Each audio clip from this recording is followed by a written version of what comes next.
તો નવીનભાઈ ઠક્કર.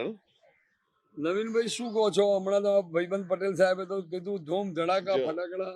દરેકની અલગ અલગ પેલી વિચાર શક્તિ ને બધું હોય, પણ પબ્લિક એટલી હોશિયાર છે ને કે એ બધું જ જાણે છે કે કોણ શું છે ને કોણ નહીં.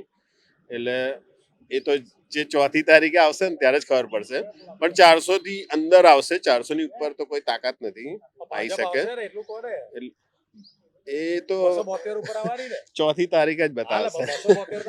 તમે માનો છો કે કોંગ્રેસની સીટો વધવાની છે? કોંગ્રેસ કે ઓપોઝિશન ગમે તે થોડું થોડું લોકો બીજેપીની લોકપ્રિયતા ઘટી છે એમ 100% ઘટી છે. એ અંદર વિખવાદ, પછી પાર્ટીઓ તોડીને નવા પેલા લાવવાના સભ્યો કેન્ડિડેટ કોંગ્રેસના તોડીને લાવવાના, આ બધી રાજનીતિ લોકો સમજી ગયા છે. અચ્છા, એટલે એના કારણે કદાચ બીજેપી સરકાર ના પણ બનાવે. એવું તો નહીં બને.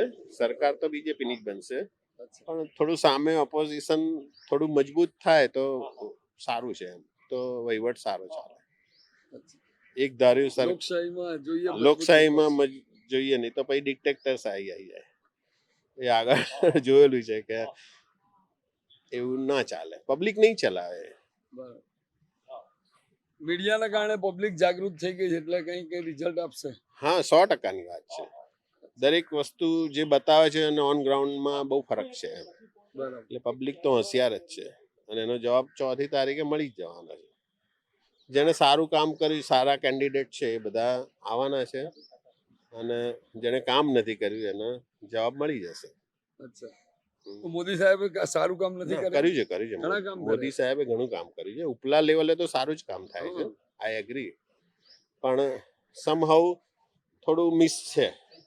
એ બધું કરવાની જરૂર. તમારી દ્રષ્ટિએ તમારો અભિપ્રાય છે કે આ જે સરકારો પાડવી, સભ્યો ખરીદવા, એ બધું ખરીદ પરોસ ના કરવી જોઈએ, એના બદલે પોઝિટિવ લઈ અને વર્ક માટે મહેનત કરવી જોઈએ. ખૂબ ખૂબ આભાર. કઈ પાડીને સારી સરકાર આવે એવું જરૂરી નથી. આપણે સારા કામ કરીએ તો સારું જ આવવાનું છે.